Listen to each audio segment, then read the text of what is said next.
fellow Ugandans, good evening.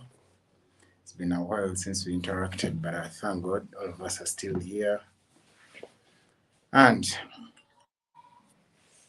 we are still alive and kicking. Tetukitwala kyakuzanya.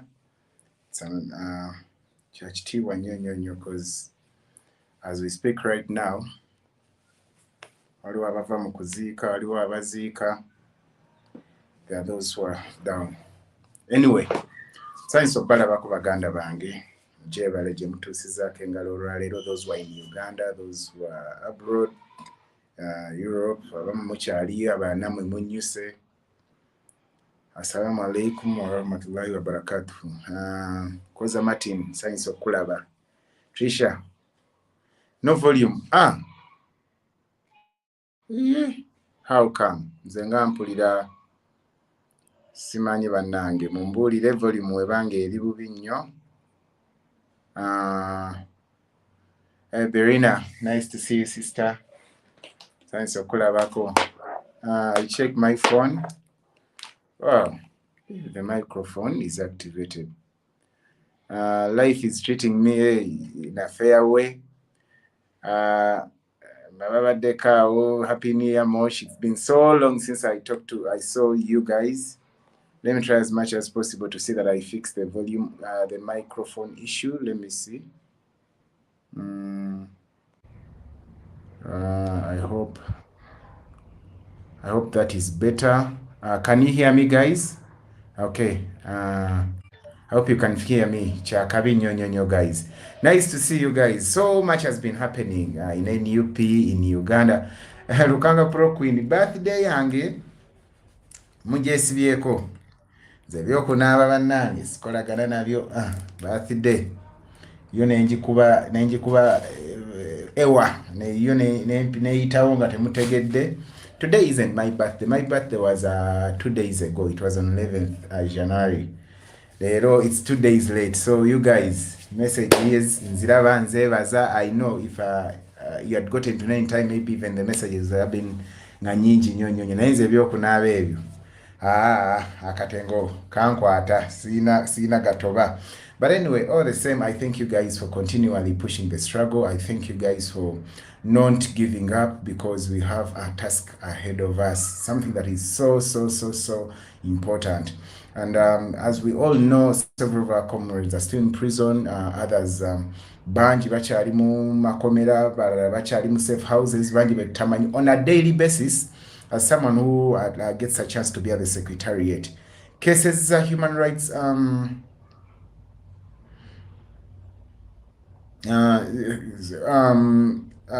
cases of human rights abuse nyingi nnyo. Yesterday we interacted with a guy eyande Samaziga. Omuvubuka oyo bamukwata mu kiseera kya after akalunga kawedde. Okwekalakasa kwerukanga kuwedde. Guy ne bamukuba. We bamukuba after a few days Katonda n'asaasira n'akola ki n'abeera nga avaayo. Bwavaayo, however, nagende kato okukola. That is in about ndozanga mu March oba mu April awo.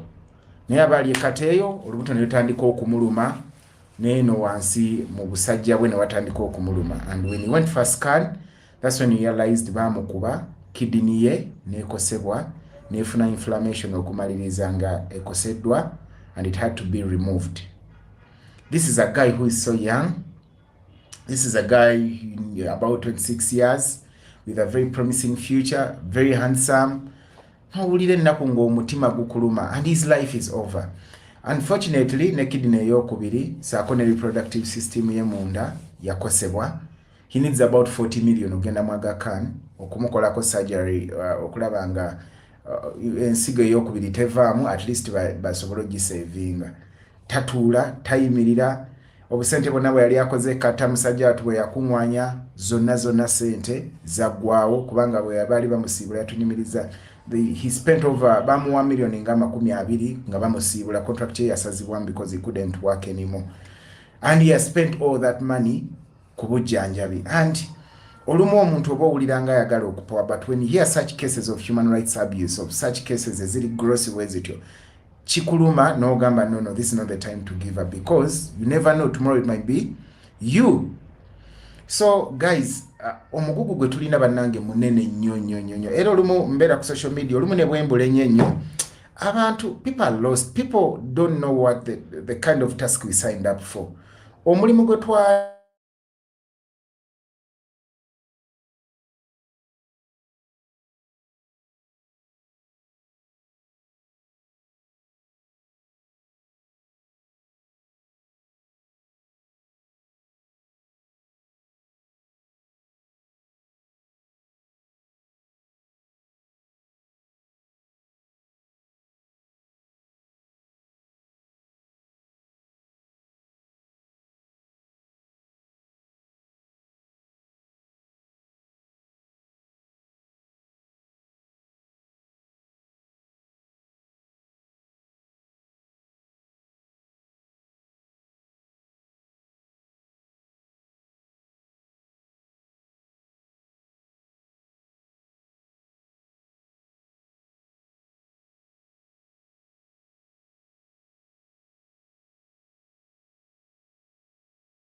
yakulira eklezia katolika mu Uganda, Cyprian Kizito Lwanga asabye abakwata mmundu okugoberera amateeka mu kukola emirimu gyabwe. We are deeply concerned about the actions of some security forces in relation to the ongoing disappearances of some of our people, especially the youth.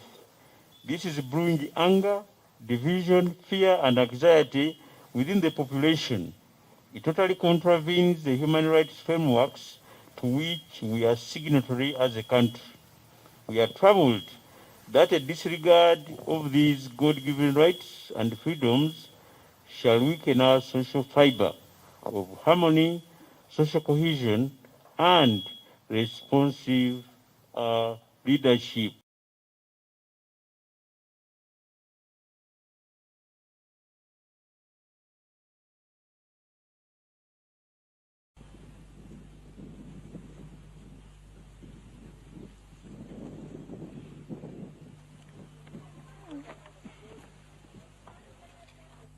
Who killed them? Obote's soldier. How many people were killed here, do you know? I can't count them because there are so many.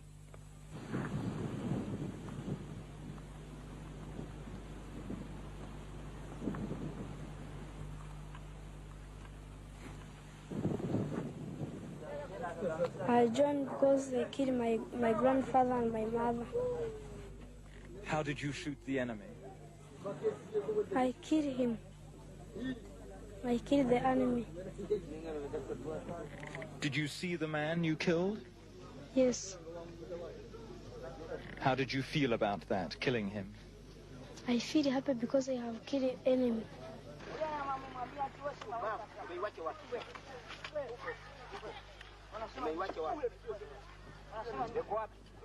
Kampeni ni ya baadaye.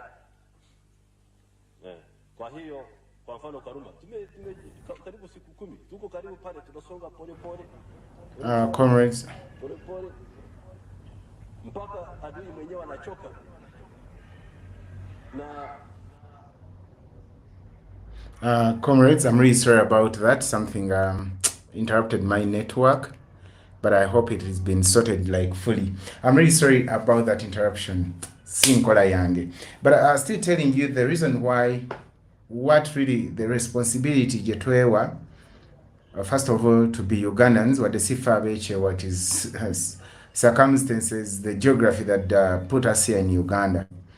We are the same people who are supposed to make this right. We are the same people who are supposed to make Uganda habitable. So that those we can come back to Uganda at one particular point in time. And one of the reasons why I believe it is very, very possible and it's achievable, there are guys, Israelites, abali wano mu Israel. Muchimanyi Israel yatandikawo mu 1968 as a nation, as a state actually. It's not yet a nation, I guess, but as a state. But you know those guys were spread across Europe. Era Hitler najja n'abatta bangi nnyo, over 4 million of them ne bafa. Newe bava mu kizibu ekyo ne bagamba ekimala tuddeyo eka, tutereze, tutandike, organize, and as we speak now, Israel in Middle East yense esinga okubeeza amaanyi. When you talk about military powers in the world, then say single kubeza amaanyi. Bolaba Israel has been like pushing and moving the world. Engalo ensage ezirina my network is still, oh god. Networking, I hope it them. To date, Israel mujiraba yenyenye enseno. Just simply because those guys said enough is enough. Omwendo gwe tusasudde gumala. Bolaba regime when emazewo 36 years coming to 40 almost. Abantu abafudde bangi. Nyo betamanyiko. Recently mwalaba President Robert Kyagulanyi Ssentamu ng'ayambako ku baana b'abasibe abamu okubazaayo ku ssomero.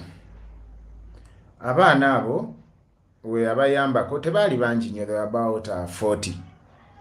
Alinga eyaggulawo nti buli mwana wa muntu eyawambibwa ajje. Ekitali kibi, because we understand it's really kiruma okulaba nga abaana tebagenze ku ssomero because their father, their mother is not available. And ever since that day, abaana basukka mu 100 bakawandiika nga beetaaga okudda ku ssomero nga n'ekyo bakolera tewali. I mean, people can step in, tusasule fees za term eno maybe n'omwaka guno. Naye mulowooza kiri sustainable omwana waba ali mu P1 tunaasobola omuweerera paka lw'anaamalako, let's say, in case tetuggyeko mu 7, omwana we nga netusalawo nti kumulabirira, oba muzadde we mu 7 tamutadde. Is it sustainable tusobola omulabirira paka lwekiggwa? The answer is no. Nga nkyayogera just ku baana abo, waliwo abantu abaabula like ne babulira ddala. Abaana b'ennakawa mu katale ndowooza mwalabako ku mawulire awo ng'abantu bagezaako okwekalakasa nga babadimandi nga abaana babawamba mu November okuva mu katale. Okuva lwe babawamba ku olwo to date abantu tebamanyi gye bali. People have gone in all the military barracks, bagenze ku CMI safe houses, bagenze wano ekireka, bagenze ekitalya. Abaana abo tebabalabangako to date. Something that is very, very, very painful. Very, very painful. Imagine omuntu ne bakera ne bakufulumya ennyumba, never to be seen again. Your family nesigala mu bulumi obwo, and all those children bakeera ku kitebe bazadde baabwe bajjajja baabwe. Eriyo n'abagumu abatajja abasigalayo eyo. The best gift you can give to these people is to end this dictatorship. But tuna ending at this dictatorship, amazima mangi gagenda ofubutukayo buli muntu olikwata ku ttama. When you read books about Amin and Obote regimes, weebuuza bino ebintu ddala byaliyo. Ebimu of course birimu propaganda, bongera mu sukaali ne babuzaabuza ne baki ne bongera okubizza abantu abo. But likewise neno regime egenda ku ebyama bigenda fubutuka, ebintu ebibakolera mu nzikiza bigenda kuvaayo, buli muntu alikwata ku mumwa. So many guys are still in prison, so many guys, their whereabouts are unknown, and I would say the party is even overwhelmed as far as the welfare department is concerned. Hundreds if not thousands of people need help. Mwalaba story y'abaana president yagisharinga ku Facebook account ye ey'abantu abawambibwa ekyotera. They were 18. Bawamba abaana 18 ne bakomyawo 17 omutaddangamu kulabika to date. Ekibawambya be bantu abaakeranga ne basiimuula ebipande bya president ne babiwa soda. Abajjanjawazanga ekintu, people who used to make people love president waffe abenga akola ki nga asobola abantu bamwagale. And mwalabanga buli bye twakolanga ngenda remu ekikopa, buli kye twakolanga nga bakikopa. Those people are still in prison. Others, they might be dead. Others, bayinza okubanga kwegamba bali eyo mu safe houses etamanyiiko. Lwaki mpapuliyamba eno, lwaki njogera ebintu bino byonna? Njagala mbasiigire ekifaananyi. Some people mbalaba, they are drailing. Bagenda bava ku mulamwa mpola. bafuuse kugaba nabo bennyini bafuuse ate bakatikkiro mu kkomera mwe tuli, and that is a huge problem. Ekisinga okuntabula, si kuntabula as such, doesn't get to me. I try to put a firewall around my head and my emotions. Tekizibu omuntu throwing off balance. Abantu abamu bino ebintu bye tulimu babirabanga film. Abalala bagirabanga maybe it's a play, it is a storyline, nti buli muntu alina okunoonya weyenyigiramu afune relevance. The emergence of people power yaleeta ebintu bingi nnyo netukuŋŋaanya abantu bangi from different walks of life. Mwajjiramu abamu ffe twalina mu byalo yaffe gye twali nga tulima bulimi, but because of the dream and the hopes presidents yatuzuukusaamu ne tujja. Abalala muyina bulumi bwa kwagala kulaba nga Uganda efaananako ng'amawanga ge mutambuddemu ge mulabyeko nga galina ebyobugagga bitono ku bya Uganda nate nga gali way better than Uganda. Abalala mwagala okuyingirako mu buyinza, which is not a crime. Other comrades, you empathetic, muli ba human rights activists, abalala mulina political ambitions. All those reasons for which you join the struggle ziri valid. However, along the way, Katonda yatuyambe mu struggle mulimu abantu abafuukira mu baserebu, ne bafuukiramu abamanyi, ne bafuukiramu influential, bandi bafuniramu ssente, abandi bafuniramu okuganja. Everyone has aina kyajjeemu. Abandi ne bazuukuka obwongo, ne babeera very politically woke. Abandi ne babeera exposure yaabwe, obwongo ne bukugane bwongera okweggula. No matter the kyofunyeemu. But the question is, what you've become, okikozesezza otya okutwala struggle maaso oba okugikonya. There are people who have gained followings ku social media kuno nga batembeeya njiri ya struggle. Struggle yaliwo DP yagitandika ndowooza myaka gy'enkaaga. Yagitandika dda nga balwanyisa colonialism, political parties nnyingi ezaaliwo. Ba colonialism ne bagenda, UPC neekwatamu, DP neeyingira opposition. Neezoganya.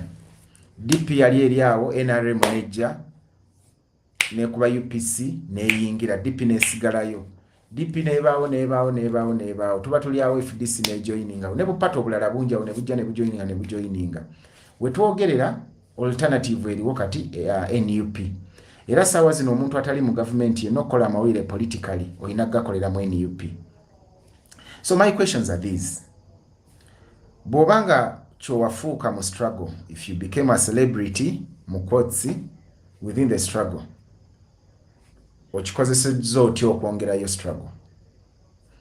If you became politically woke, obanga afuna ne political position nga okifunidde ku NUP stroke people power, okikozesezza otya okutuuka ku kiri ekigendererwa ekinene? Because we believe the only way all of us are going to be satisfied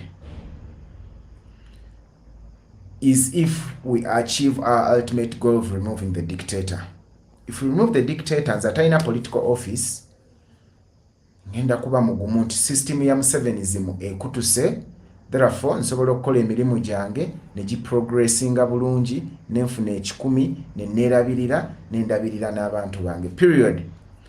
Mulimu omulala akugamba nti nakyemalira waavaako, I'll be able to express myself without fear, without looking behind on my shoulder to see ani angoberera. I can wear my beret nga teri angambako. I can discuss politics nga sina kye neeraliikirira. Some people dream of that. Kale ebirooto ebyo byonna nga obitadde into perspective, kiri kye neebuuliza, kyofuuse mu struggle no okikozesezza otya okupushinga? This is what I've observed over time. Abamu abafunye especially numbers on social media bazikozesezza to bully. Okubulinga kiringa kuvuluga abalala.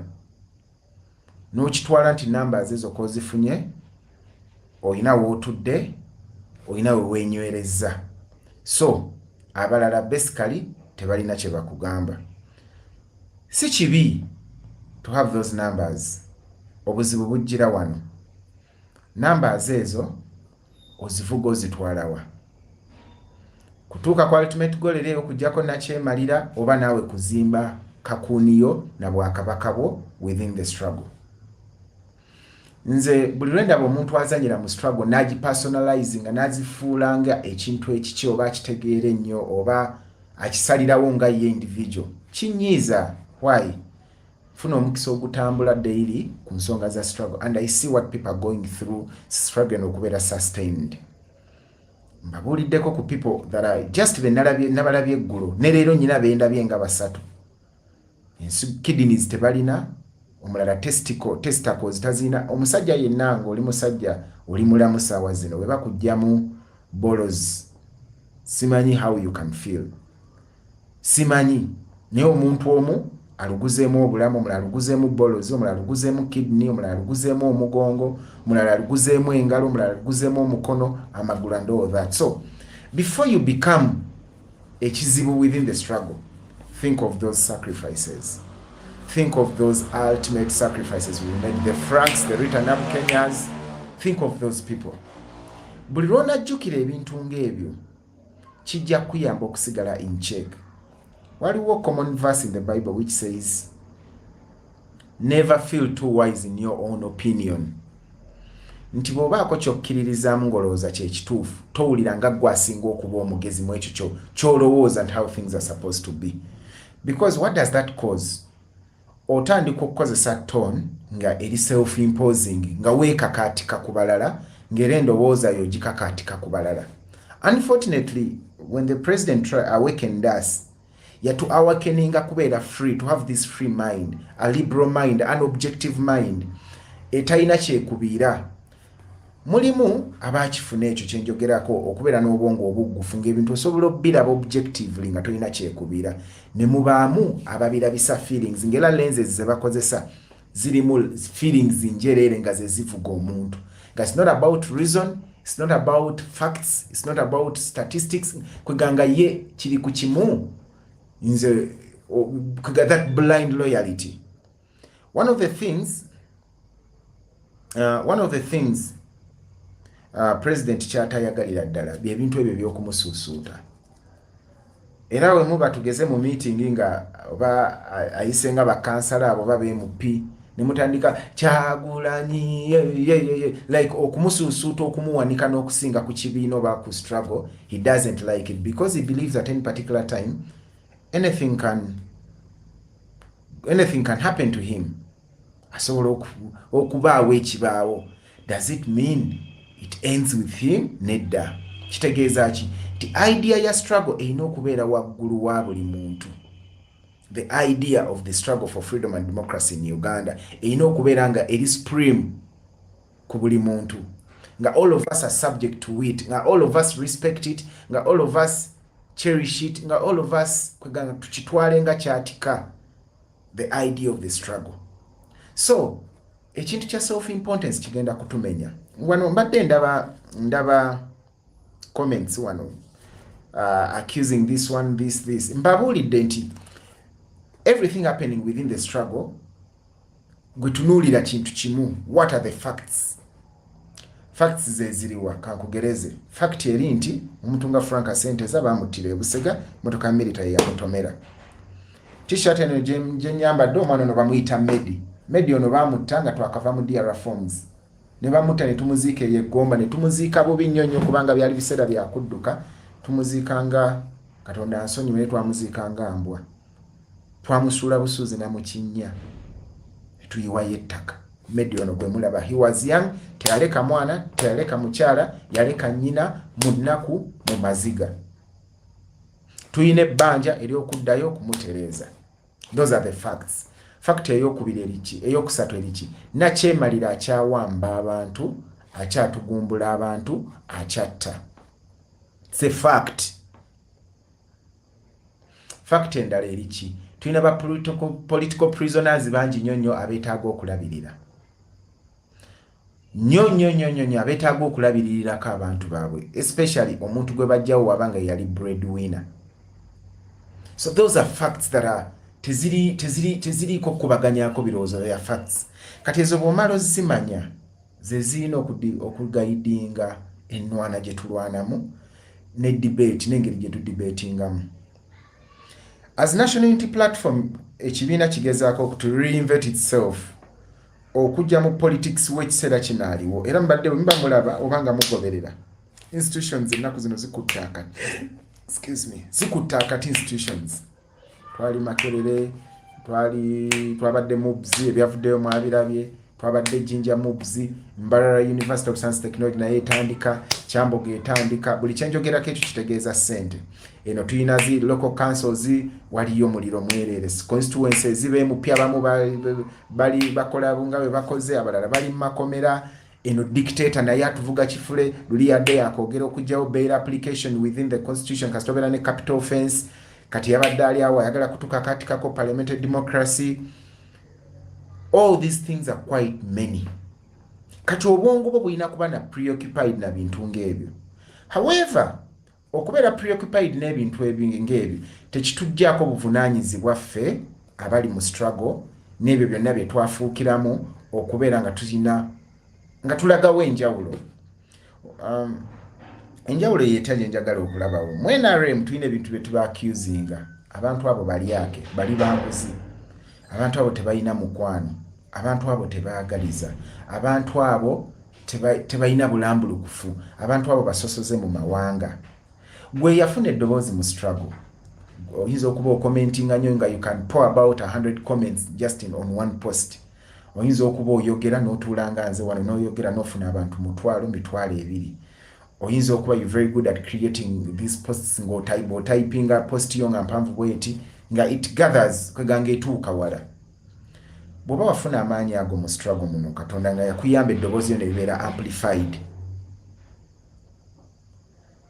Obikozesezza otya okulaba nga tujjawo ebyo ebizibu bye njogedde ku NRM. Okopya empisa zaabwe oba nedda. I appreciate buli bwe tubeera mu buzibu people ne reaching out ne baleeta akasente ne baleeta ebintu ebikalu ne baweereza essaala. I appreciate that kind of thing. Kyakabi nnyo. Neffe be mubikolera enneeyisa yaffe eri etya.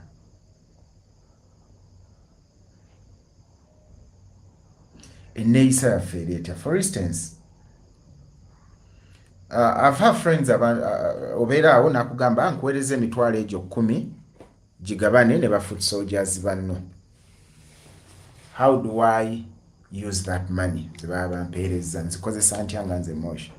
Nkuba kabina n'ensirika oba I reach out to people. Kwamba bulidde ekitufuga mu struggle ebimu kubisinza ovuga n'ekibiina ng'NUP adde batamanyi. Most of the money ezijja mu NUP zigenda mu welfare. Timu y'ekitalya erimu abantu 144 abali known. 144 abali ekitalya. Tuyina abali ekigo, tuyina abali eruzira n'amakomera amalala. Kambawo ekyokulabirako. Just comrades abali ekaseese be bakwata abantu 5. 1, 2, 3, 4, 5 comrades. Bwe batuuka basaba bail okubawa bail. Each one bamusaba emitwalo 5. 2.5 tree. Lawyer kakadde kakolera nenga tobaze emirundi gye yetolola mu kooti okumaliriza ndozanga just rescuing abantu 5 nga kibanzeewo millions zikunukkirizanga 7. So nga tonnaba kutandika kwegamba kufuuka kizibu within the struggle. Do you think about such things? Do you think about what price others are paying okulaba nga struggle nebeera sustained so that gwe naawe osigaza relevance, because without the struggle bw'oba obadde okola post n'ekwatayo you cease to matter. Without the struggle bw'oba obadde okola live and so many people come to watch you cease to matter. Without the struggle bw'oba obadde muvumi ng'oli wa bbaluwa struggle eno bweggwaawo oba bw'enaajenjeebuka bulungi you will cease to matter. So nga ebizibu byo n'okuwulira nti oli wakabi nnyo mu struggle oba okukola entondo oba okukakatikako abantu ekirowoozo kyo oba okuvuga abantu actually waliwo n'okuvuga okuwalula abantu ekivandulo nga tonnabikola ebyo. Do you think about these other people abasinga n'obungi abatalina mukisa gujja ku Facebook abatalina mukisa gujjayo face? Do you think about them? Obuzibu bwendaba bwe businza okuva abantu abamu struggle balowooza nti Museveni tuyinza okukulemererwa omujjako so ne basalawo okunyagamu oba kale ne basalawo okuŋŋwanyamu be bakuŋŋwanyiza nti abwe kirigaanira nze ndiba nnyina kyenkwasizza. Eyo spirit nkyamu era egenda tutuleesa mu kkubo. Ekigenda otubeeza mu struggle eno is compassion egende maaso abantu okusigala n'ekisa ne empathy. Without empathy, without compassion, without love, this struggle tegenda kugguka nga bwe twandyagadde egguke. Tugenda kulwa mu kkubo. Selfishness ne greed tebina gye bitutwala. Omululu within the struggle tebina gye bigenda tutwala. Njagala tulabire ku President Robert Kyagulanyi Ssentamu mutumuyigeko ebintu bingi nnyo. Abali e Uganda mukimanyi emirundi gye twagende wa president. Kino kankyogere. Olwa political meetings ezasukka maka ga president, toyi abantu bazijjuza. Toyi ne zijjula yalina siikuula ofuukuula olujja bupya. N'alufuukuula ewakawe walungi ennyo n'afuukuulawo ne wagenda. Okay, ebyo si kikulu nnyo. Olujja lukolebwa toyi ezimbibwa empya. Naye nkuwa kyakulabirako. Busaabala yalinga business venue. Naye buli lunaku tetuvaayo political meeting after political meeting. N'abadigiza abandizizo kyakalirayo bwe mususaayo ebyobufuzi beesala. Kitegeeza ki? Income eva mu personal businesses yasalika. Personal freedom eri abaana yasalika. Omuntu akeera enkya n'ateeka, waliwo omuntu yagenda ku Twitter n'ateeka ekifaananyi kya Dr. wa president omukulu ng'amuvuma obubi. Yakyogera nti bane teri mu ndabye abaana ababi naye ono omuntu omwana gwayogerako muto tannaweza na myaka ndowooza 16 omanyo kintu ekisobola okudamejinga omwana ne kyaffectinga ne personal confidence ye n'akivugira awo. So kikyengezaako okwogera bwe tulabira ku president waffe ne sacrifice gy'ateekayo, ffe abalala ki ekituleetera omutima okuba nga ate twagala kuŋŋwanya instead of sacrificing more? Why should we want to collect? Lwaki twagala okuŋŋwanya? As we are trying to discuss here, ndaba abamu there is a way you are trying to drive a narrative, mugattamu erinnya lya Lady, mugattamu erya Lumbuye. Kankigendeko, I think kankiyingiremuko. Facts ze ziriwa. Mukulu Lumbuye lwakeera enkya mawulire ngatambula nti akwatiddwa. Propaganda n'atambula tibamuleeta e Uganda. Many of us were worried. Kebakutte ku munnaffe nzaddako. Si yali asoose okukwatibwa, naye being a person with a following ku social media, in his caliber, alinga ye yali asoose. Mu caliber ye, singadde bakwata ba kigambo foot soldier saagala nnyo kikozesa, naye abakwata ffe abali ne Uganda, abasiiba nga mwetawula mudde badde basinga okuba ba victims b'okusibwa. Sajja wattu n'amala ebbanga lye yamala mu kkomera. Abantu mu mutima omulungi ne musonda ssente $7,200 ejja $, which is awesome. Iron Lady Patricia Sewungu y'omu ku bantu abasinga okukola kerere ennyingi ennyo okulaba nga Mukulu Lumbuye ateebwa. N'ayogera ku social media ne yeekalakaasa practically sente n'akunga. Ndowooza no contributing and contributing. That is a fact. Ebbanga ne lyetooloola, Katonda n'ayamba baloya ne bava ne Kampala Council Anthony Wameri n'agenda, Council Nkumu Wadanyi Nkumu Muwadanku Nnyingi n'agenda, n'abantu abalala bonna okulaba nga comrade ateebwa. Katonda yeebale, comrade n'ateebwa. After about 2 to 4 weeks najja n'akola live ne yeebaza abantu kumusondera akasente bwayita obuuma, ne yeebaza abamulwanira, ne yeebaza nnyo in that first broadcast. Another fact, President, Secretary General n'abantu abalala ne bajja balaba live broadcast y'omukulu ye yasooka. It is a fact, in a sign of solidarity, kumulaga nti bamukulisaayo. Which facts are, and facts change enyinza okwogera ku case. Ze personally stera nnyo olw'okuba nti obwongo bwange mbu protectinga nnyo, sivugibwa nnyo mboozi ya muntu, nvugibwa nnyo n'ebyo byendaba ne byempulidde nze personally. Ebisale ebimu byendabyeko ku Mukulu Lumbuye, musajja avuga ekintu kyenga bw'akivuga. naye ayina waasinzira arch enemies be sijja bayita ba enemy naye abantu bakyasinza osabula Katikkiro wa Buganda amusabula nnyo yasabulako n'Abagereka biseera byo Kabaka we yali afunyemu obugonvu naye asabula nnyo Katikkiro which is his right kubanga bwe tuba tulwanirira freedom of speech omuntu olumu tomugaana kwogera byayagala. However, waliwo biri byenjogeddeko. Actually, omutwe gwenjogeddeko gubadde political wokeness. Political dynamics kyeziriwo mu Uganda right now. Political dynamics eziriwo nti mu Uganda bw'oba oyagala okufuga Mengo gyetaaga for one reason. Mengo ye controllinga, sijaga ye controllinga naye ina allegiance ya tribe esinga obunene mu Uganda, which is Buganda.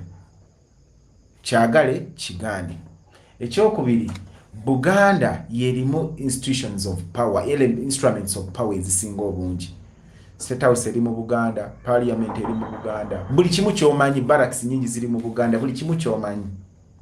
Fact kyendala, Oweekitiibwa Charles Peter Mayiga ye Katikkiro wa Buganda. Okyagala tokyagala. Period. NUP stroke people power wetaaga centers of power ez'enjawulo bw'oba oyagala ojje mu buyinza okugeza. Wetaaga Catholic Church. Wetaaga Muslim community. Wetaaga religions zonna ozeetaaga kubanga zonna zirimu abantu. Ekirala ki? Wetaaga traditional institutions, and the most prominent traditional institution in Uganda is the Mengo establishment. Kitegeerekeka. Kakati mwegaliza NUP ebirungi. Why would you go again? Why would you attack that institution? What domanyi nti bituufu oba si bituufu? You need to look at the politics at play. You need those people to be on your side if you are to tip the scales. Kubanga Museveni omulaba nkyana ggulu naye alwana kubasika kubazza wuwe. Because politics is all about numbers. Sawa zino nga twagambye nti twagala kwekalakaasa, twagala abantu abajja mu kibuga. You need about 10,000 ku kakadde k'abantu. Tojja kusosola nti oba omusiraamu tojja, omuganda tojja, omutulu kyoli tojja. You need people. So as we drive this struggle nga tugitwala mu maaso, nga tugenda mu maaso, we should try as much as possible the things we say, the way we say them, the message we deliver is more of a uniting message rather than message etema, rather than message erwana. Omanyi si buli kisenge kyosanga mu bulamu bwo nti olina kitomeza mutwe. Mulimu ebisenge by'olina okuwalampa n'obuuka bubuusi, mulimu by'olina oyita mu sides. Ebiri week maybe enzoga kino kankitomere. Naye bonna ateekayo bontwe buli santi njattomera omutwe ogenda kwatikira bwerere muganda wange oba mwannyinaze. So, and in politics, try as much as possible to have as less enemies as possible. Gy'okoma okuba n'abalaba abangi mu by'okunoonya obuyinza, gy'okoma okukaluubirirwa. Oba nkola amakulu. For instance, NUP we can't be fighting against the Buganda establishment. We can't. Because first of all, President tukirize tugane, it's a fact nti ava Buganda. It's a fact nti kitawe yaliko jajjawe yaliko Katikkiro for over baleta bakatikkiro for okumala emyaka nga 10 family yaba Sentamu. It's a fact nti Menge controlling up tribe esinga obunene mu Uganda one. It's a fact nti Mengo eri located in a way nti ojeetaaga mbabulidde nti instruments of power ne institutions of power ziri mu Buganda okusinga. So not at any particular point should you start a war with these people. President Robert Kyagulanyi Ssentamu ayina justifiable reason okweggulirawo olutalo okugeza. Mujjukira mwene ekyali ku beach ye Busaabala nti a portion of his land was taken by Buganda Land Board. Era yalina obuyinza n'obusungu ne justification yenna okulumba establishment ya Buganda Land Board. Ng'omusajja omuganda, ng'omusajja omukulembeze, ng'omusajja ali walk ng'ategeera yakifiisa n'amanya ebyo byansi, there are bigger things, waliwo ebirooto ebinene. Then bw'akimanya bw'ati gwate kiki ekikulumbisa abasajja abo otayinaako na tabu kubanga mubatusiba sirabangako motoka y'emmengo ngezze kuwamba muntu, sirabangako mundu ziva mmengo nga zizze kuwamba bantu, sirabangako muntu w'emmengo ajja kadaala oba n'afuna microphone n'agamba muwambe nnyo abantu b'NUP. Then why should we make them our enemies? Because by virtue of the fact nti omukulu nga Lumbuye wajja okwogera, president asobola deliberately, because fena tukimanyi nti buli muntu ajja kimanya nti oyo president azze n'alaba live eyo, kikulaga ki azze okuwagira akuyimusizzaako akujje ku level wobadde okuba ebintu ng'abikuba maybe just for the sake of it. Kitegeeza weeyongeddeko weight, kati weight eyo oba ogyeyongeddeko ogikozesezza otya to propel the struggle, kwegamba to propel the struggle further oba kugikonya. Kubanga Secretary General bajja n'omulaba ku page yo n'olabako ne president, kitegeeza bakuwadde blessing. Kitegeeza nga bwe beeyisa oba message gye bavuga as far as uniting Ugandans n'okuggyako nakyemalira, oyina fugira mu spirit eyo. That is my interpretation. Eyo spirit gy'olina ovugiramu. Naye ate gwe bw'odaivatinga n'okolanga bwe batakola, kitegeeza olwisaawo omulimu ogukalubyamu. Kati Oweekitiibwa Charles Peter Mayiga ng'alabye president ne secretary general nga bali ku page yo muntu amulwana, kinaamwangira kitya okutuula ku mmeeza y'emu ne president Robert Kyagulanyi Ssentamu? Kuba tukkirize tugaane, Robert Kyagulanyi Ssentamu ye president, Charles Peter Mayiga saawa eno ye katikkiro wa Buganda. Okyagala tokyagala, you like it or not, until ng'avuddeko paka ng'avuddeko, you like it or not. So ng'omukulembeze what are you supposed to do? Era n'omutwe ogusobola okugamba okay, ono mwagalako ki, nti mwagalako kubanga akuma Obuganda ewamu, period, kimala. Then let me deal with him as omuntu akuma Obuganda ewamu, kimala. Kubanga at the end of the day tetudiringa na bamalayika, tudiringa n'abantu nabo abalina agenda zaabwe, but most importantly ofuba otya okulaba nga agenda yo oginayitinga n'oyo omuntu agenda mu maaso. Atamanyi mugaso gwa Buganda Menge establishment mu byabufuzi bya Uganda, oba weetaaga oddeyo osome obutabo bonna obukwata ku history wa Uganda osobola okitegeera. Museveni olutalo lwali lumukoneddeko wano kuva e Masaka okusala Katonga awo, ng'abantu we batali singa tebaalaba ku Kabaka olutalo olwo there was a possibility terwandi guse. Baamala kulaba ku Kabaka ne bamanya nti bano abasajja ba NRA balina blessing ya Buganda and nekigguka. President waba asobola okugenda n'anoonya abageto n'afuna blessing yaabwe, agezaako kunoonya abeekerezi afune blessing yaabwe, agezaako kunoonya Mmenga afune blessing yaabwe. Why should we distort that? Lwaki tumukaluubiriza omulimu? Our reason, kwegamba omugugu gwaffe ffenna abagobera President Robert Kyagulanyi Ssentamu gwe tulina omuyambako kumwetikkirako ku mugugu, kumwanguyiza mulimu. Naye gwe teeberezaamu atudde mu meeting ne Charles Peter Mayiga n'abataka nga tatandika kwetonda ebyo bye twogera oba bye tukola. N'atandikira ku eyo ango nti banne mutusonyiwe, abaana baffe mubamanyi, bali abaana tebasabudde bwowe. Imagine that. If the president has to begin from that note, we are making his life harder. Tulina kumufuwanguyiza mulimu. Kyova olabanga nkyana ggulo atuyimbirira discipline. Discipline tetegeeza nti butamuvuma ye nga president. Discipline etegeeza okukola ekituufu ng'ebintu bizibu nnyo. I had a chance twali ku trail. President emirundi mingi gye yakemebwanga okubaako kyakola ozzoganya abasirikale ababaali batutulugunya, but ne yeekomako. ne yeekomako olw'ekyo ekifaananyi ekinene ky'alina mu mutwe gwe nti okay, if I show indiscipline oba n'enzoganya omusirikale ono ng'ate abasirikale bano mbeetaaga at the end of the day nja kuba kindidde ne yeegumya. Waliwo omusirikale yamudraginga nga president ali ku live broadcast ne bannamawulire ba Vanguard and so many other media houses, n'amukulula n'amugjayo mu Prado n'amukulula abwera onamugamba nkugobyewo wano.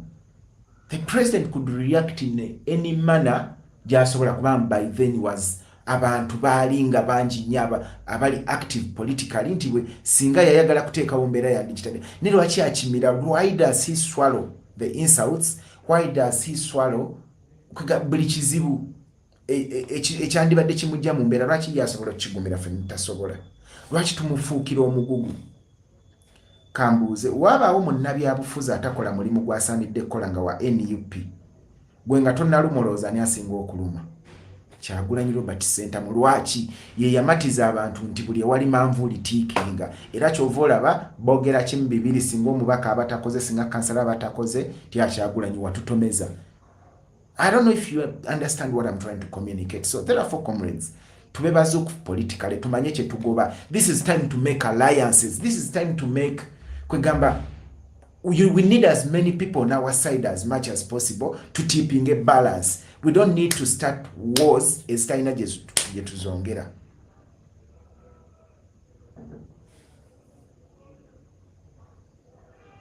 Waliwo abuuza Nakyanja Allen, Kabaka ye yajja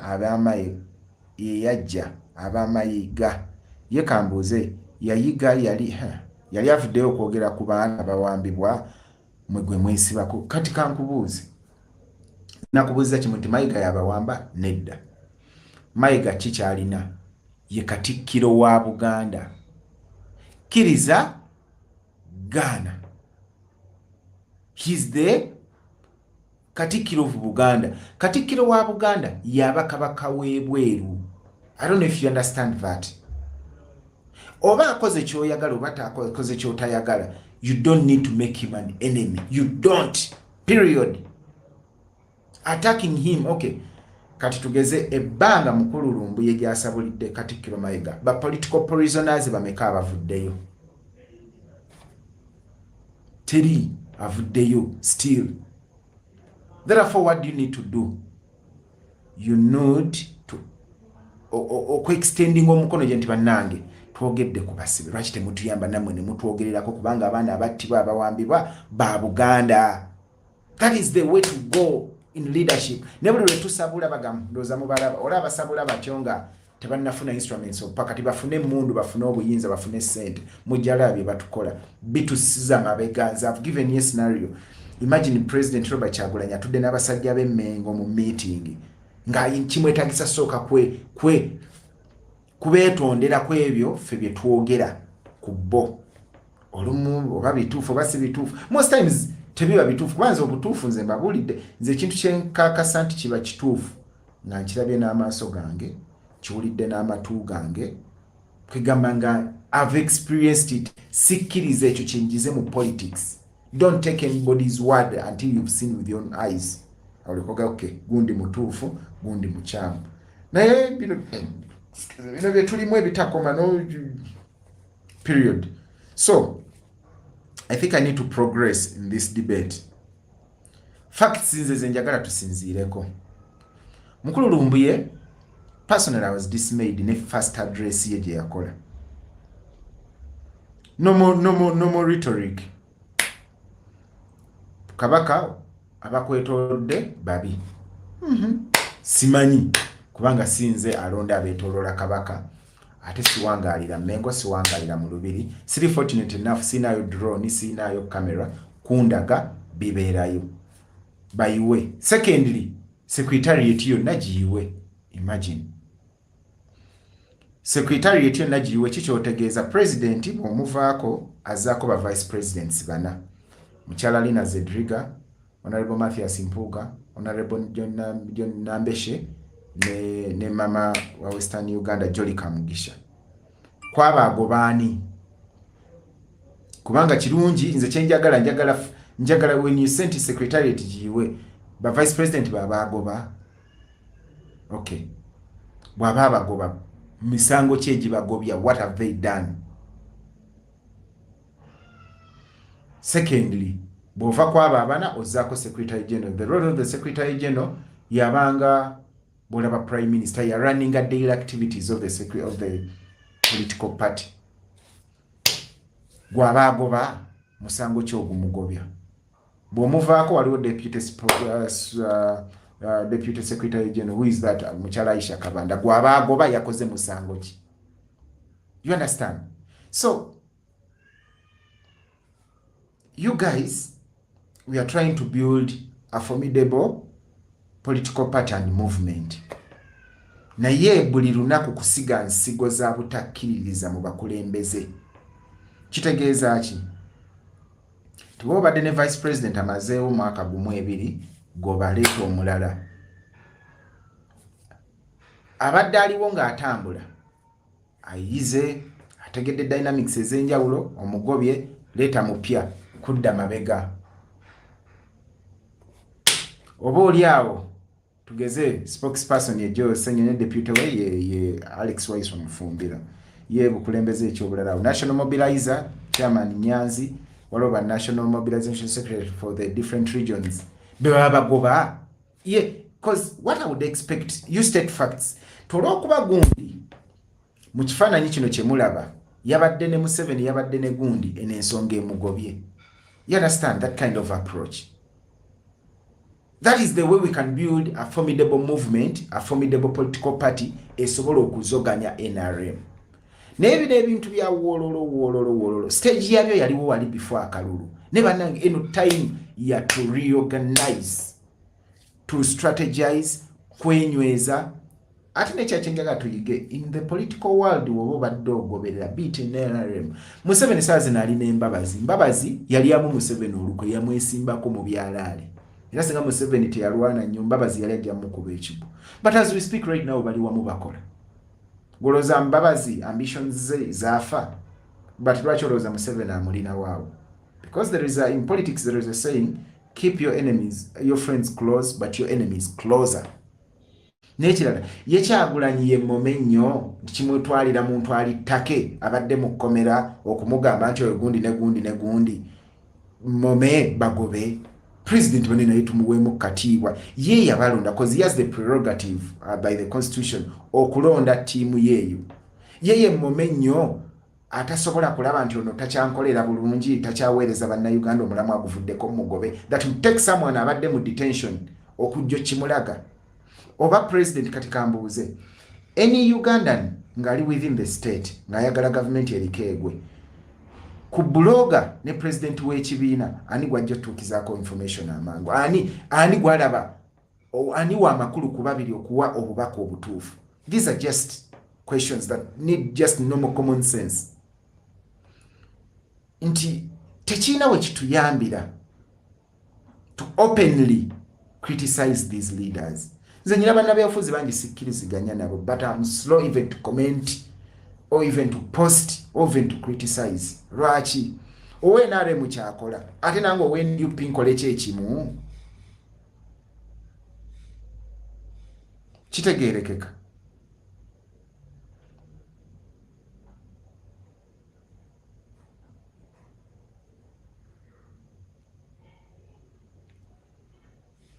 So guys, my advice is one.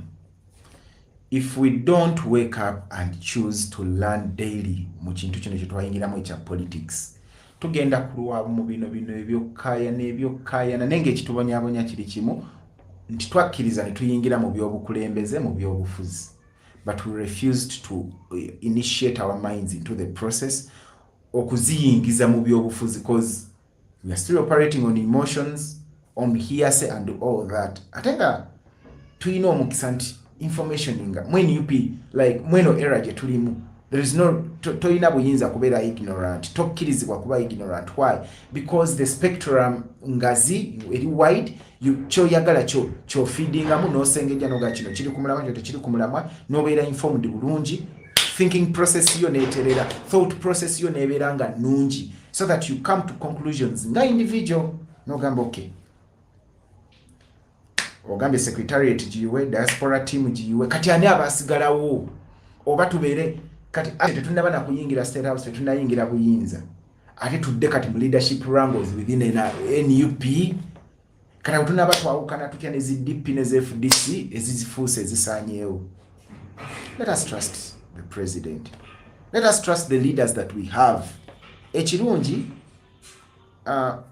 bwabanga bannabyabufuzi bana bali mu parliament singa boss katukulugusa natuyingiza 2026 tujja kuba n'omukisa ogubakyusa.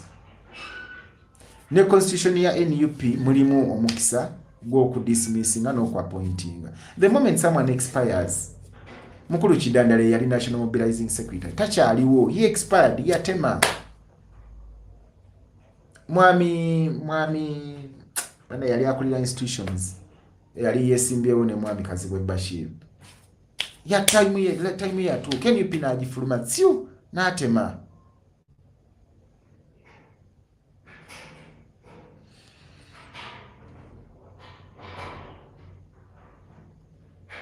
So what am I trying to say? It's good to advise si kibi NUP eyogerwako abakulembeze bayogerwako, but then tukikole in a political way, in a mature way. Ba bloggers batono wano abatalina access ku Secretary General, ku President especially. You can't fail to reach to the President n'omuga nti President bo buno obujulizi gundi bakulira munda bagobe. You can't fail, tekisoboka. Olaba abantu bave mu byalo gye bavudde ne batuuka ku President. Naye gwe ng'oyina even ne pedigree ng'oyinamu obuzito obukuliko, oyina ne niche kwegamba obuzito wano failing, tosobola kufailinga kutuuka. You can't fail to deliver your message to the President. You can't.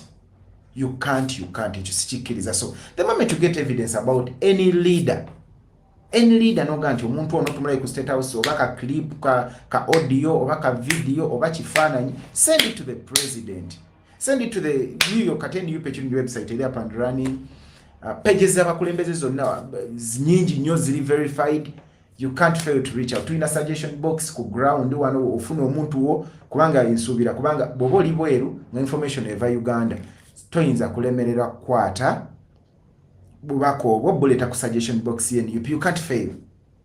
If you have issues about the leadership of NUP comrade, tosobola kubulwa mukutu wo obuyisa kubuteekayo n'olumba kati diaspora gwakolera. So it's as if tulina kubaawo nga tulimu ebyo byakukaaya nange no Bosco bwawamba era olumu bannange olumu nsalako okulaba live z'abantu for one reason. People ebintu byeboogerako n'ekituufu ekiri ku ground byawukanira ddala. Oyinza n'okwebuuza ekintu olumu oli ayinza okyo nga gwe wakibaddemu ng'alabe ne bwe kyatambudde oli n'akinyumya ng'alinga gwe ng'olinga alaba firimu noga is this the same thing that I was witnessing or nange ndaba birabe. Then n'ekirala abantu abajja ku social media kuno mulekerawo okulwana proxy wars. Right now it's common knowledge there are wrangles mu diaspora. People want to become diaspora leaders and stuff like that.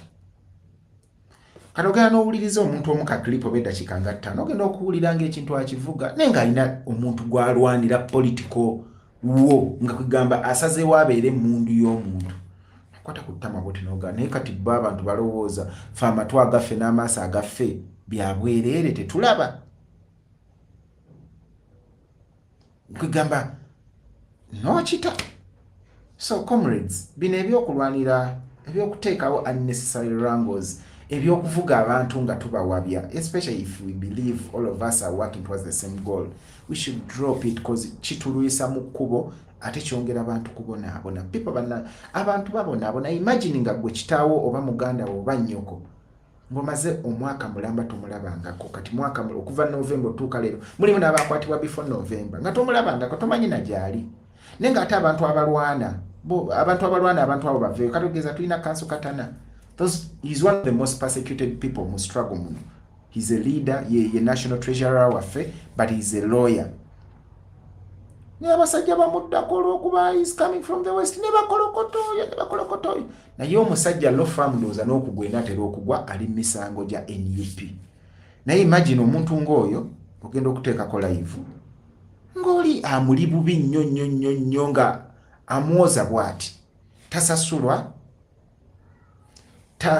bwakola pro bono ne bwoba omusasudde omusango emisango egyandibadde miliyoni 4 oba 5 omuwa miliyoni 2 3 z'amafuta kati ogenda okutuuka nga someone is just ali kumwoza bwamukunya bwamuteeka ku waya. I mean kitutwalawa. And to make matters worse, mulimu audio gy'owulira nejja ddoboozi ng'olimanyi naye ng'oli agamba abatufuga Banyarwanda n'abazze bano tufuga tukoyofugibwa Abanyarwanda. That is ebintu ebikugira emmeme n'owulira ng'oyagala kusesema busesema. Noga, what kind of person is this? Are reducing the struggle to a tribal conflict. What kind of person is this? Omuntu yenna ng'owulira gwe tribe nga wajja kulwanirira nsonga za tribe yo, I think you're in the wrong place, because Uganda ba colonialists bagitegeka ne bagattamu tribe ezisukka mu 6 right now. Tetukiinaako control the colonialists bakikola kyaggwa. So we succeed together or perish together. Gwe nojja n'olwana olutalo simply because someone wa tribe era yakulembedde.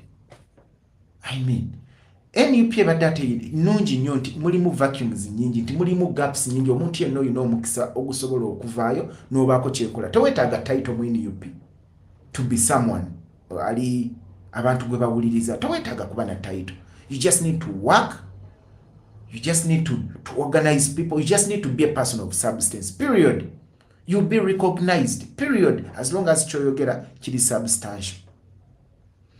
Naye abantu balwanira ebifo, balwanira obwa coordinator, balwanira obwa chi whatsoever the titles are.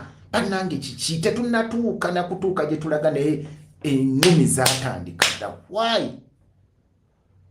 Guys, we need to think beyond chetulaba. Tuleme kuba myopic nga tulabira wano ku nnyindo. Let us be farsighted. Tufumitirizeeke wala. Imagine ba activists nobo gasse fena aba commenting aba posting wano ku Facebook ne ku Twitter. No tugatta still tetunawera akadde. Nyagala weebuuze. Olowooza civil service ya Uganda sawa zino ddala aba bali pro government ng'emirimu bagifuna lwakuba balina akakwate kubali mu government. Golowooza tebasukka mu kakadde. Golowooza in case Museveni avuddeko kuffe kulikanyiza osigala ng'ajulwa, especially if we fix the economy so that osobola okulima, osobola okulunda, osobola okukola the right things, no succeeding. Kwegamba lwaki tutunuulira ekyo ekirungi ekinene nti if we fix the system everyone benefits. Ne lwaki gwe otunuulira akafo oba kwega sometimes you lose it n'ogamba abantu lwaki tetulaba kifaananyi kinene oba olumu n'endowooza oba nze it's me was a problem. Sometimes I think it's me was a problem when I view these things from a different perspective. So comrades, the season for excitement is over. This is a season for realism, pragmatism. Things are real. Dictator achawamba, dictator achatta, dictator achafukira constitution. He still has us in a corner. If those are the facts, what are we supposed to do? Let us reorganize. Before COVID or 2020, twalina bu civic groups bwaffe. Nze personally, I started a group. Some of you ndoza mujimanyi, People Power Greater Masaka. Ne tutambula before COVID. Ne tutambula. Ne COVID we yajja ne tusiga tutambula. Ne tusomesa. All the districts of Greater Masaka, which are 9 in number, we tried as much as possible to go there more than 10 times. We could go everywhere. Ne tubanyonyola, and I think that is why even okuzuukuka kunjiko mu kitundu kyewaffe, we did a great job. Abantu abagendanga okujja nga banazaako bunaza. We did that because we wanted a community that is woke, a community that is conscious politically. Kwegamba. So comrades, singa buli ajja wano sinza alagira naye ndowooza yange kanjiwe, whoever can buy it can buy it. But I wish everyone would come on live. One of the things we should try as much as possible to do is to have people politically conscious. Abantu we banabeera politically conscious be bajja omanya ekyokukolera nakyemalira. Towetaaga bagamba nti okujjako nakyemalira mujja kumukuba mbooko, mujja kumuluma bulumi. No. omuntu bw'anaaza okuka politically yamanyi ky'anaakola, oba balumye mulume oba bamugobye kasita bazuukuka. I had is it in Denmark, one of those European countries gye nawulira abantu ba gye bayokya parliament bagyokya, baatuuka ne bawulira nga kibasusseko naga abantu mmwe ekizibu kyaffe ne bagyokya. You saw what happened in South Africa. But how does it come about? With a population that is politically conscious. Seno population jo walula obuwaluzi n'ogirimba n'ogifumbira mu kino n'ogifumbira mu kiri. No, people who are politically conscious, people who can abalaba ekintu ne bakigaziyaako. Now, when you think about parliamentary democracy nga Museveni amutukakatikako, what will happen? Museveni will try as much as possible okulaba nga sente zonna zabba ku luno aziteeka mu ba parliamentarians. Kati ne wane Uganda wobadde oyina ba parliamentarians 50 plus na wakugobewo. So kati kitegeeza ki nti MP w'NRM South mwino ngwabanga ali mu kitundu kyewammwe, abantu abo bawangalira balina okuba conscious nyo bamugambe kigeze ko tujjako obuyinza obutujja obwerondera president ojja tutegeera. That's the kind of population we need to be building right now. Ensi zonna ezibaddemu revolutions that are political, society ebeera conscious. Sene ya Uganda nti ekibozi ne kijja oli natandika okubanyiriza ebiboozi by'obuuma ne mubuuka n'ebyo natandika okubanyi kati. For instance, nze debate ya sente yo nabadde mpulira enkese n'okunketa kubanga revolution gye tulimu bangi bagifiiriddemu. Sikikozesanga kintu to emotionally blackmail people, but it's the reality. Abantu bagifiiriddemu. Obadde musibe ng'oli mu kkomera, Katonda n'akusaasira n'ovaayo ng'olina emitwalo 4 n'okusobeja $. Imagine that. Obadde ne zero ne bakusiba n'ofuluma n'emitwalo 4 $. Mu myezi 3 nga ne mu bulamu bwo oyinza okuba obadde tokolangako n'ogikwata omulundi mu emitwalo 4 $. Bw'ofuluma otandika otya ate okayanira sente ezo tya obeera mitono. Lowooza ku leadership y'ekibiina yandigambye bannange ebizibu, and this is the reality. NUP terina sente as we speak right now. Terina. Lwaki nkyogera bwentyo kubanga ab'ebizibu buli lunaku bakima abantu babasibe. What would you have done? Mu mutima omulungi okirabira ddala mbadde mu kkomera, okay, maybe there are some things I need to sort out for my stay and n'okuba safe. You tabulate n'ogamba okay, maybe netaga emitwalo 2 to be safe. Nti okay, 2 gimala okuba safe ngende ntandika obulamu ya. 2 you surprise everyone. Kubira oba treasurer w'ekibiina oba secretary general w'ekibiina nti alo tibannanga akasente ke mwansondera omutwalo gugwo nguzizza guyambe ku basibe. Naye naawe nkola ya nyama ntono kaya n'eri mu nkwawa. You know what I'm trying to kwegachengezaako okulaga kyekiriwa. Ate bwe tumaze debate nedda nnyo ku ekyo okumaliriza Bosco tumuvuddeko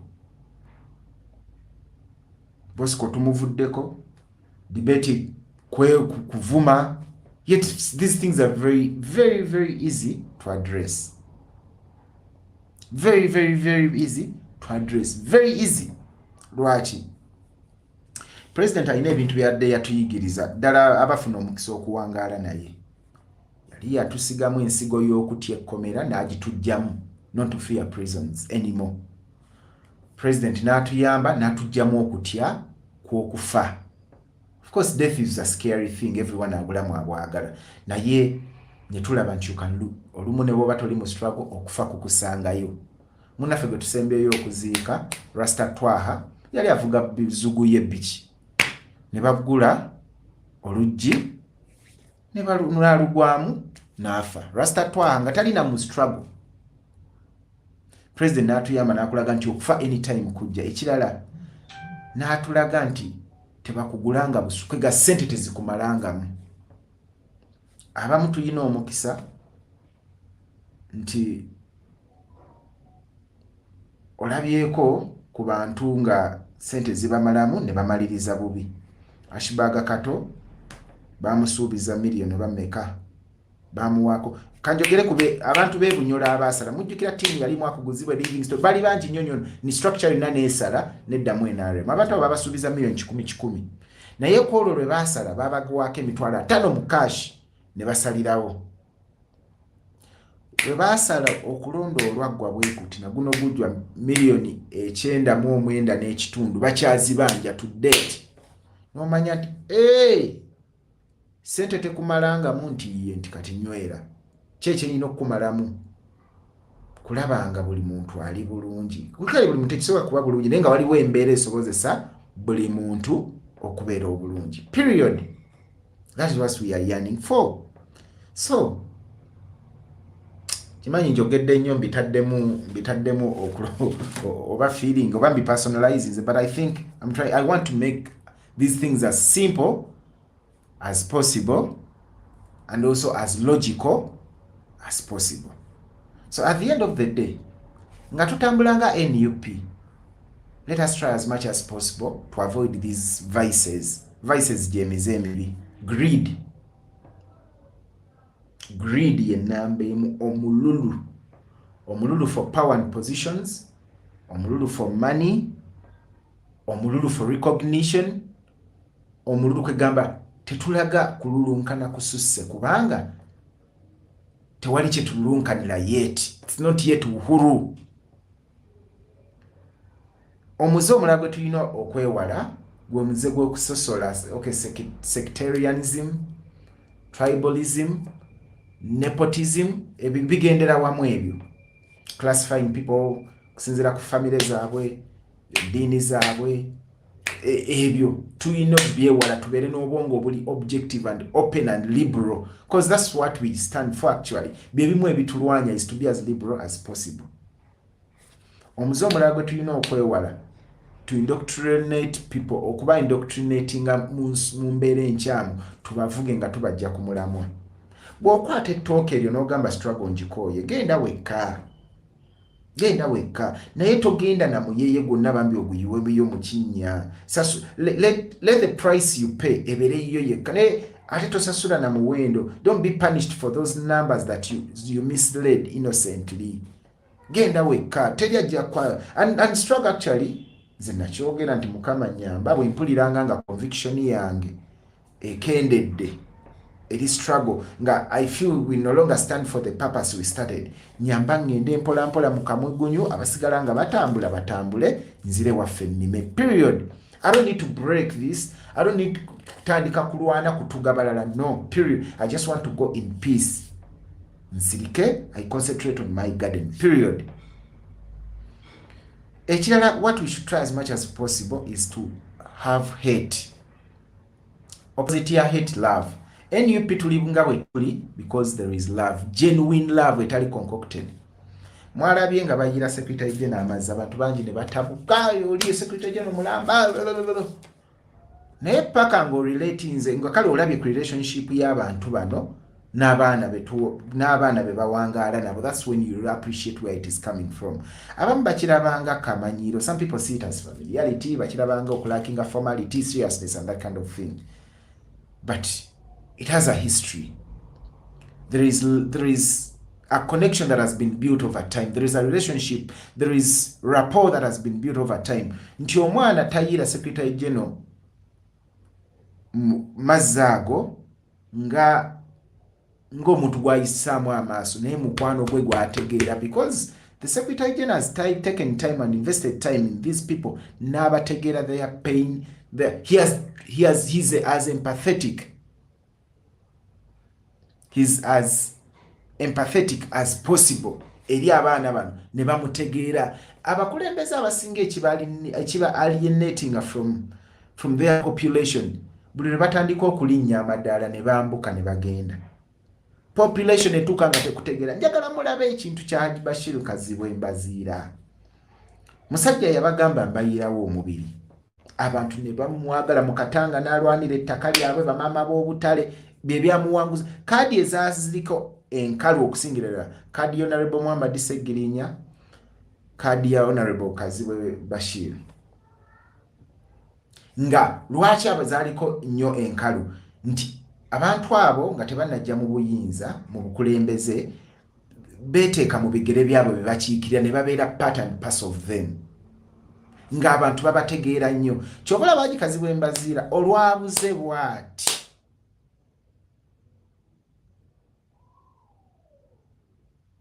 agikazi bw'embaziira olwabuze bw'ati mu balonzi nga tebakyamulaba emmundu neze bazijjayo emmundu ntegeeza za mimwa ne boogera paka omusajja watu kati wuyo nalabye atandise okukomawo naye badde bamuyisa buli wamu kwogera kino kwogera kiri because yadde tebakyamulaba Secretary General okubeera nga ali friendly ne bamuyira amazzi n'abaana abamu kituufu trapped them the wrong way but that is the DNA of NUP kyova olaba bwe kituuka kati okugeza nga 4 February tugenda mu lumbe lwa Rita ojja kulaba ojja lowooza buli mwana yalina oluganda ku Rita but simple when she died she's part of us we felt a part of us died when Frank died a part of us died when people are this muganda wa fono made we bamutta twanyogoga a part of us died that is who we are and we can't help it so when you bring in hate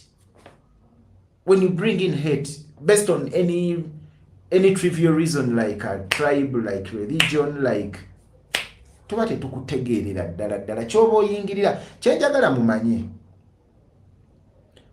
okujjako nga kintu kizibu nnyo okumenya revolution and of one reason it's organic kwegamba sinkakatike emitima gy'abantu yaddala it has naturally grown it has been watered and it has naturally grown nti kikuze buli omuntu awulira revolution kati fa basinga programu ye y'olunaku ogidesigning around the struggle tyanjakkerako kamwocha ngendeko ku mobs awo njo okulira lanchi njogereko n'oweeka ogenda okulanga mu activities 10 zogenda okukola olunaku 8 za struggle so ogenda okumaliriza nga tolina kyogenda kuŋŋamba kinkyuse kubanga struggle yenze struggle ndimu struggle is part of me it has become an extension of me tolina kyojja kuŋŋamba about money tojja byojja kumbuuza mbu nkulwanira olutalo you can't some of us have been katonda atusaasidde once in a while maybe mu mwezi nolaba ku president omulundi gumu nosobola okwogerako naye oba mu myezi ebiri n'omulabako omulundi n'akutegeera naawe n'omutegeera kagamba omulamwa gw'oliko ne gukunnyikira n'ogutamira kati oli najja na oba let's say munnabyabufuzi nga mukulembeze najja nalandika okunyumiza ebiboozi n'omutunya bunoga kati aboono alowooza ndi mmome sitegeera kye nayingira sikimanyi like what I'm trying to say is this fe abali ku ground we are as solid as ever tetudawutingangako newe birabikanga ebizibu newe bijjanga bya luzungu nnyo newe bijjanga kugamba biri awo birabikanga ebiri impossible our resolve is more or less the same it's the same and it has united us obulumi essanyu na buli kimu birina engeri gye bitugasse and that is not about to change because katonda atuyambye yatuwa abakulembeze abali soba abakulembeze abakkakkama abalina humility one of the best qualities zennakalaba abakulembeze b'NUP and lwaki katonda ali naffe agenda tutwala wala is humility obukkakkamu okwetoowaza ekyo kintu tekisangika mu bantu abalina influence n'obuyinza olaba bulabi numbers za social media just the numbers on social media oli zimusuula eddalu n'avuma buli kiramu n'asabula buli kimu just numbers how about omuntu asobola okugolola obugolozi ati omukono Kampala n'abakyabadde naye n'asigala nga muwombeefu nga mukkakkamu ng'era ne mu bantu atambula ali bw'ati oba kitegeera bulungi if you're not ready to emulate that if you're not ready to copy that then you're in a wrong forum oli mu bantu bakyamu you can't remain relevant within the struggle especially singa oyagala tutambulire ku musinde gumu nga character yo teyiga character yo temenyeka character yo teyina humility character yo nga ya mampati tosobola kusigala ku mulamu and like it or not ojja kuwaba gradually you will cease to be so comrade wherever you are oba olaba bulabi n'otayongerayo message tukopa abakulembeze baffe, and it's very easy to copy them kubanga buli saawa batuli mu maaso everyday babeera ku pages zaabwe ziri active on a daily basis. Pages zaabwe nabanga bo tebataddeyo nze moshi bwenfuna akako olubalabako kamera ng'ekaba kikyuka nkuba ekifaananyi.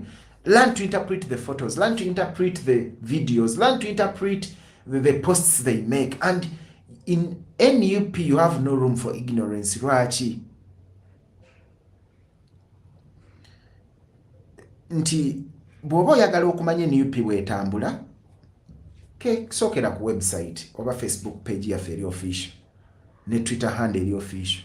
Ogende ku ya president, ogende ku ya secretary general, ogende ku ya Joel Senyenyi, ogende ku ya Alex Waiswa Mufumbiro, ogende ne ba vice presidents. Bw'omala osoma posts ze bakoze in a day or in a week, zigatte ojjemu ekifaananyi okay, pate kati eri ku mulamwa guno. Ojja kitegeera seetaaga kyenze na moshi kujja kugamba nti NUP saawa zino erina ebizibu bwe biti oba ebirina ebirungi bwe biti. No, just go read those pages and interpret. Read it to understand, si to like oba si ku sharing, just neno okutegeera otegeere, then kijja kuyamba to follow. Just go bukyanga omwaka guno gutambula otunule page ya NUP etambula etya, page ya David Levis Bongo etambula etya, ya Kyagulanyi Ssentamu etambula etya, ya Baby etambula etya, ya Alex Waiswa Mufumbiro etambula etya, ya Narebo Nambeshe etambula etya. Then bw'omala obisoma ebyo, ffe ba blogger tulina nakyo twagaza. Actually, I'm not a blogger, I just nzija nenjogera bwogezi because I don't know blog. Sina blog ng'omuntu. So the reason why I'm taking this much time to try to make people understand is, let no one take you for a ride. Newembeera nze leka nneme kuvuga kujja ku mulamwa. Be an independent thinker. Have that open mind, ebintu bitunulire from all possible angles. But most importantly, learn to make decisions based on reason and facts. Bannange byowulidde obuwulizi nkugambye tebikuwugula nga ng'omuntu akunyumiriza bunyumiriza okuwulira okwo kwe ngamba. Weewulirire, weerabire kwe gamba based on facts before you take a final decision about any subject. Bakitegeerekeka. Nabadde njogera ku nti saawa zino ffenna abalina omukisa nga tuba ne audience ne twogera nayo, kye twandibadde tulwanako ennyo is to create as many civically conscious people as possible within Uganda. Tukitwale nti abalonzi byabakama be yatuwa be batuufu, nti abantu milioni 3 be balonda Robert Kyagulanyi Ssentamu. Tukitwale nti kituufu. Ekibuuzo kiri nti milioni 3 zisobola okujjako nakyemalira. Answer webeera ye. Then weebuuze kyetaagisa ki milioni 3 okujjako nakyemalira mu ntebe. Nze ndowooza milioni 3 weetaaga ziwagala bwongo. Bw'oziwagala obwongo zijja kukola kyonna ekisoboka, zeekuŋŋwanye, zemuorganizinge, zeeteeketeeke nga zo, zeenoonyeemu n'essente n'obugabirizi bwonna obwetaagisa, zikwatire wamu, zijjeko nakyemalira. Period. Tebyetaagamu magic. Bw'osoma obutabo obwogera ku lutalo lw'omunsiko lwa NRA, aka Matthew Chikaire, n'osoma aka Pecos Kuteesa, n'osoma aka Museveni, n'osoma aka Kazoora, kintu kimu abasajja abo kye baakola. Bagenda mu nsiko ne population ne bagenda nayo mu nsiko nga bw'olaba President Robert Kyagulanyi kye yakoze. Yagenze mu kalulu ne population n'agenda nayo mu kalulu.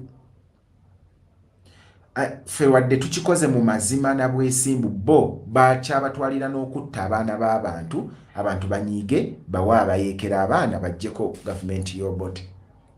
Oba kitegeerekeka.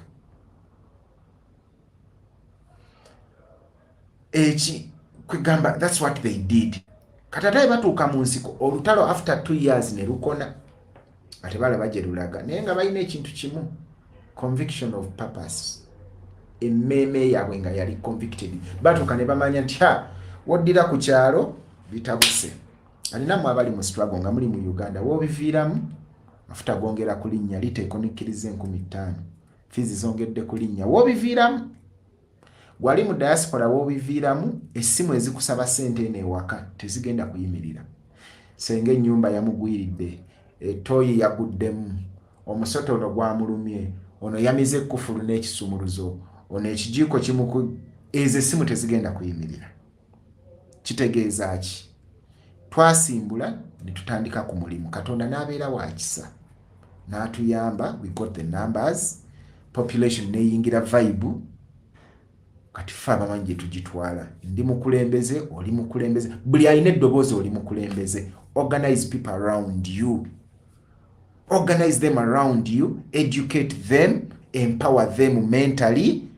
Bajja kukola kyonna ekisoboka ekijjako Museveni. Gwe omulimu twanguyize Kyagulanyi, bagambye omulimu ddimu eddene lye tulina ffe abasinga kwanguyiza Kyagulanyi mulimu. Oba kitegeerekeka, we make work so easy for him so that he just tips the scales. Tetumufuukira kizibu like many of us have become. Buli ssaawa alina kutereeza nsobi zaffe, buli ssaawa alina kwetonda ku lwaffe. We should stop that.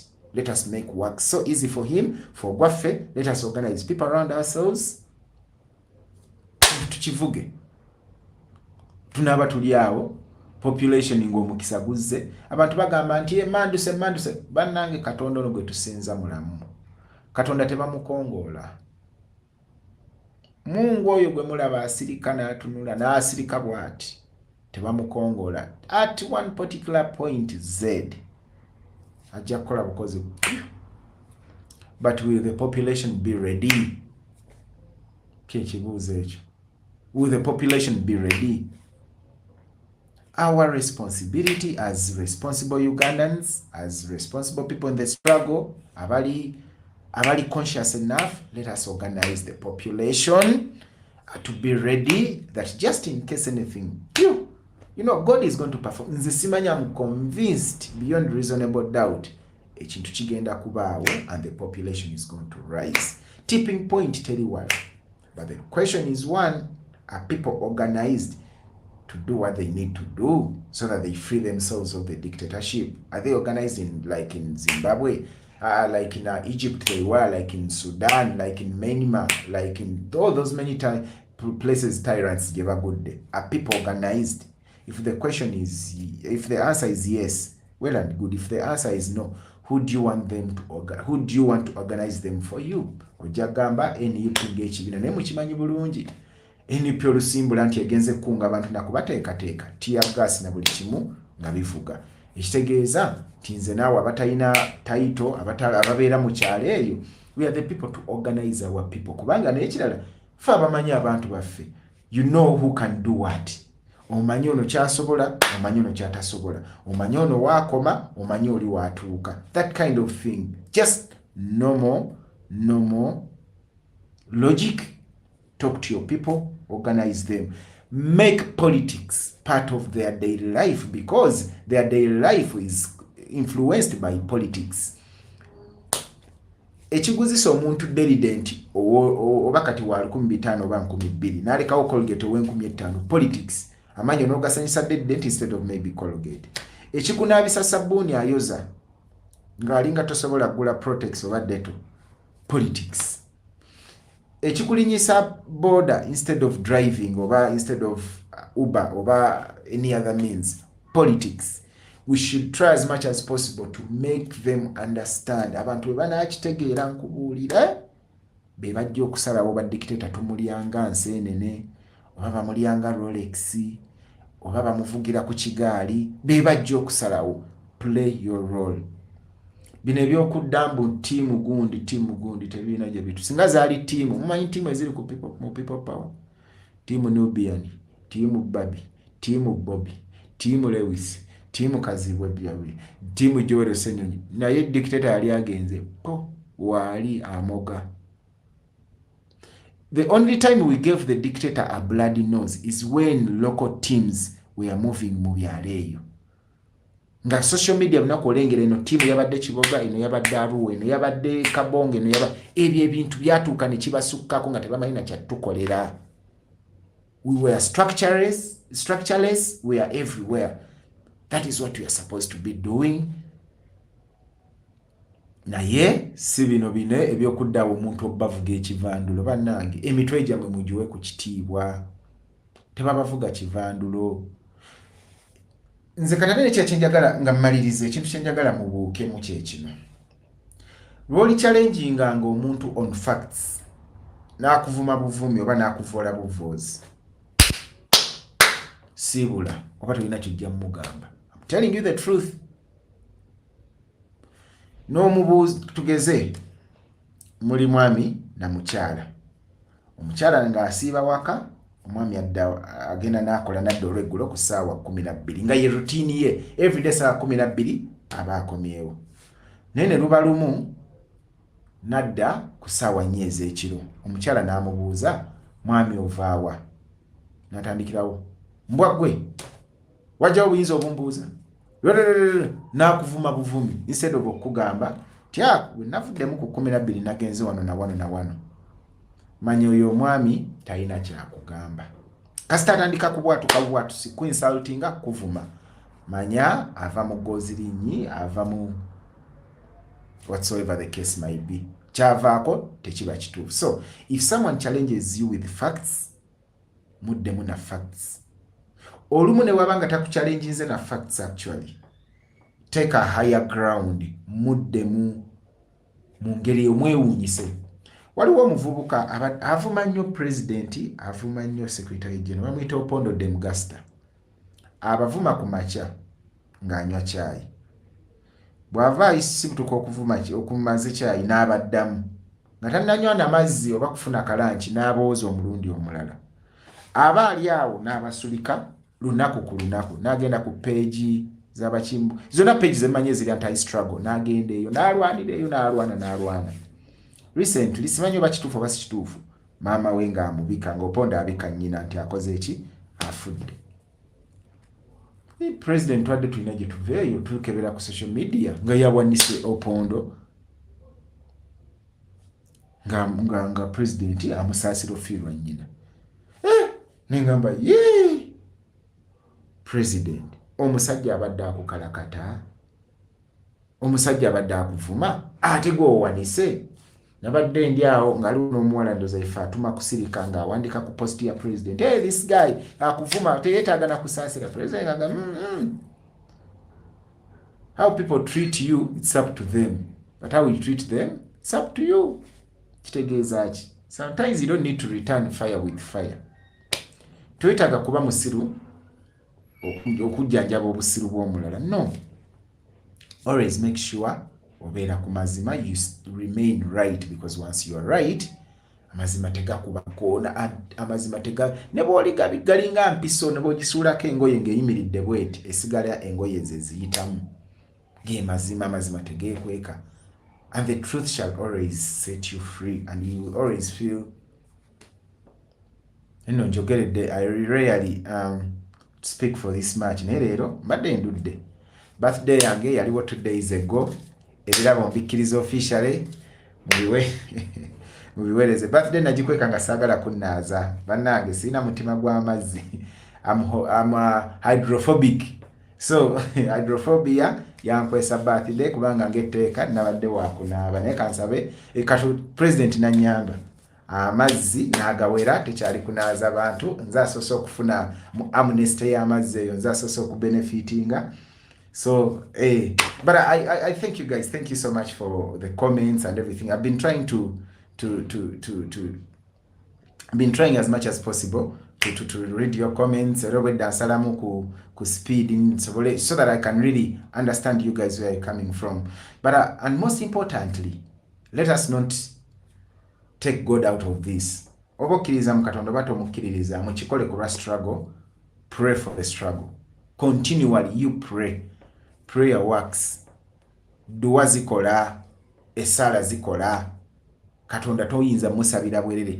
Sawa ebiyinza obutakolerawo, but yagalagana with time kibeera. I told you, Nelson ANC mu South Africa yatandika in 1912. 1912, that is when ANC started. Naye ANC bajja mu buyinza mu 1994. Imagine those years of the struggle against apartheid. All those many years. So, kino ekintu tetupowa. Let us always pray. Let us believe that God is going to help us. Allah takubirayo ngule. Tajja tukubirayo bannange. Bano abasajja tubasobola. We shall overcome. We shall be able to free our people from prisons. we shall be able to enjoy a new and better Uganda. But most importantly, shall be able to say we are the generation that brought down the dictator. I love you so much, guys. God bless you. Assalamu alaikum wa rahmatullahi wa barakatuh.